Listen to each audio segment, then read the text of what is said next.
Heat, heat, heat, heat. Please, please don't. You'll kill us. Welcome to the explainer. Now, if that sounded like absolute, unadulterated panic, well, you're exactly right. We are dropping you right into the burning chaos of the track today.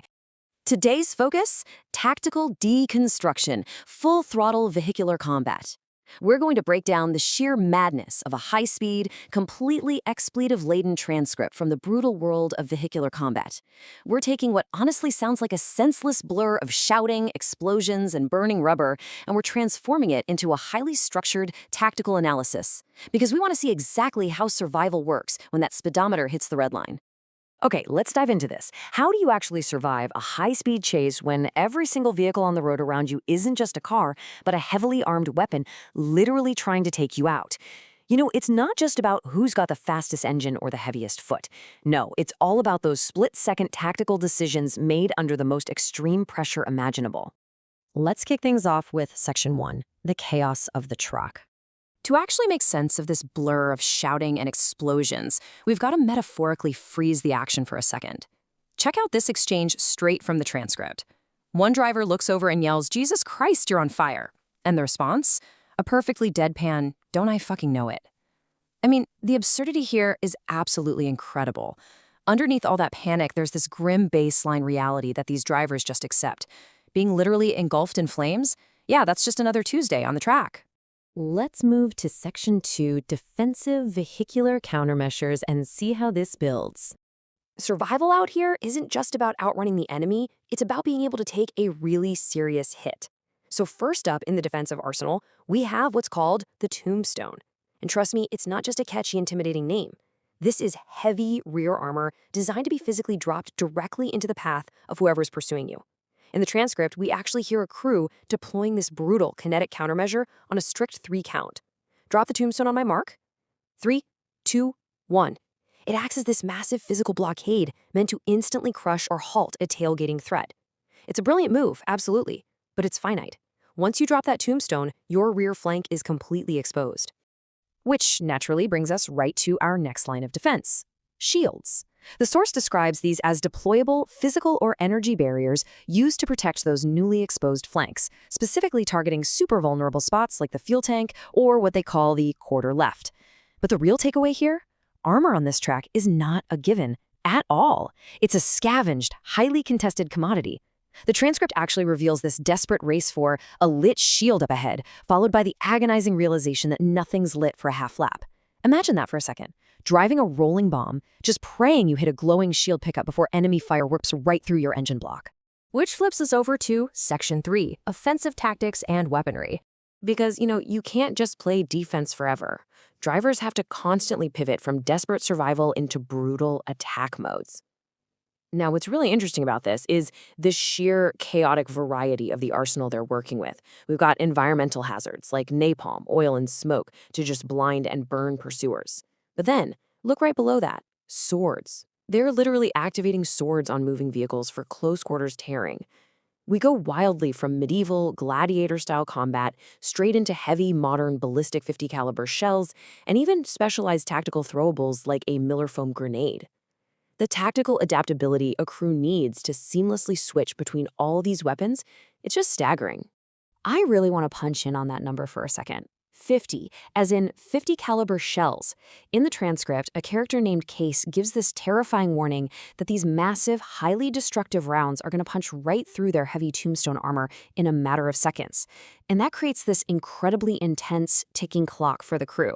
If a vehicle is right on your tail just pouring 50 caliber fire into your rear, well, your heavy armor isn't a permanent shield. It's just buying you a handful of seconds to react before you're entirely shredded.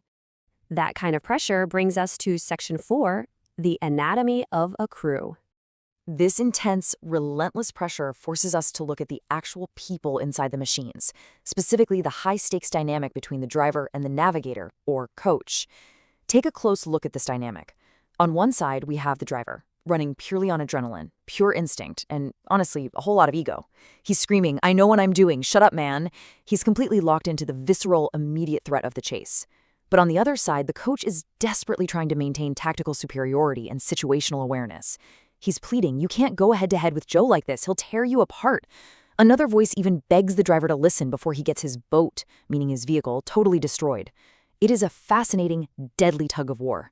The driver reacts to the split-second moment, but the coach has to play high-speed chess to keep everyone alive.